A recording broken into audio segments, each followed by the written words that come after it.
ഇതെന്തോന്നത്? പൊങ്കാലയ്ക്കുള്ള സാധനങ്ങള്. അമ്മമ്മ പൊങ്കാലയിടാൻ ട്രിവാൻഡ്രം പോവാ. നമ്മൾ ഇവിടെ തന്നെ പൊങ്കാലയിടാൻ തീരുമാനിച്ചു. ആറ്റുകാലമ്മയ്ക്ക് പൊങ്കാല. പൊങ്കാല രണ്ടടുപ്പ് കൂട്ടണേ. അപ്പൊ 2 പൊങ്കാലയാ? ആ, ശർക്കര പൊങ്കാലയും വെള്ളച്ചോറ് പൊങ്കാലയും. അമ്മ മണി 8:30 9:45 ആറ്റുകാൽ അമ്പലത്തിൽ പണ്ടാരടുപ്പ് തീ കൊളുത്തുന്നത്. ആ സമയത്ത് തന്നെ നമുക്ക് ഇവിടെ തീ കൊളുത്തണം. ഞാനേ ഒരു കാര്യം തീരുമാനിച്ചിട്ടുണ്ട്. എന്താണ് തീരുമാനിച്ചത്?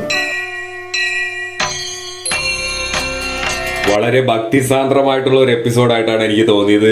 സിദ്ധുവിന് പതിവിലും ഭയങ്കര ഐശ്വര്യമുള്ള ഒരു മുഖമായിട്ട് ലച്ചുവിനും സിദ്ധുവിനും ഒരേപോലെ, ഒരാളെ മാത്രമല്ല, ലച്ചുവിനും നല്ലൊരു ഐശ്വര്യം ഒരു എപ്പിസോഡിൽ എനിക്ക് തോന്നി. ഭയങ്കര അവര് ആറ്റുകാൽ പൊങ്കാല അല്ലെങ്കിൽ ട്രിവാൻഡ്രത്ത് അവിടെ പോയി ആഘോഷിക്കാൻ പറ്റാത്തതുകൊണ്ട് അവർ വീടിന് മുമ്പിൽ തന്നെ സെറ്റ് ചെയ്യുന്ന ഒരു ചെറിയൊരു ഫീൽ ഗുഡ് ആയിട്ടുള്ള ഒരു എപ്പിസോഡാണ് പുതിയ എപ്പിസോഡിന്റെ പ്രൊമോ വന്നിരിക്കുന്നത്.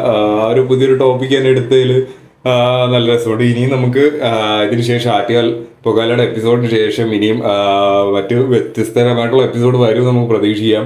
നമ്മളെല്ലാവരും സ്ഥിരം കമന്റ് ചെയ്യുന്ന പോലെ തന്നെ കമന്റ് ചെയ്യുക. പ്രയത്തിന്റെ എപ്പിസോഡിന് വേണ്ടിയിട്ട് പലരും ഇപ്പോഴും ഹൊറർ എപ്പിസോഡ് പറയുന്നുണ്ട്. അപ്പം പിന്നെ ട്രിപ്പിന്റെ എപ്പിസോഡ് എല്ലാവരും കൂടെ ചേർന്ന് ഒരു വലിയൊരു ട്രിപ്പിൽ, ഒരു ലോങ് ട്രിപ്പ് നമ്മുടെ ബാലുച്ചനും നീലമ്മയ്ക്ക് ഉണ്ടായിരുന്നപ്പോൾ പോയ പോലെ ഒരു റിസോർട്ടിലേക്കോ അങ്ങനെ കുറച്ച് ആഘോഷങ്ങളൊക്കെ ആയിട്ട് പോകാനുള്ള സമയം അതിക്രമിച്ചു. അപ്പം അതും ഈ അടുത്ത് തന്നെ ഉണ്ടാകും.